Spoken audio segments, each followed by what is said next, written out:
Bismillahirrahmanirrahim. This is Shahnaz Saeed from Ibn-e-Rushed Government Girls Degree College, Mirpurkhas, lecturer chemistry.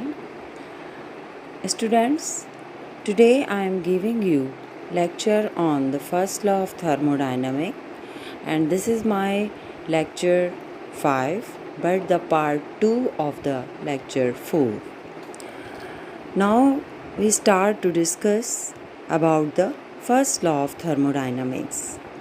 First is statement. Energy can neither be created nor be destroyed but can change from one form to another. It is also called the law of conservation of energy. A system cannot destroy or create energy. However, it can exchange energy with its surroundings in the form of heat and work. Thus, the change of energy is the sum of both heat and work so that the total energy of the system and its surrounding remains constant. Delta E equal to Q plus W.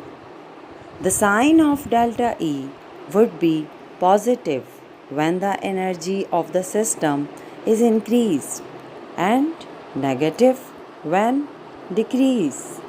The sign of Q is positive when heat is absorbed by the system from surrounding, and it is negative when heat is absorbed by the surrounding from the system. The sign of W is positive when work is done on the system, and it is negative when work is done by the system.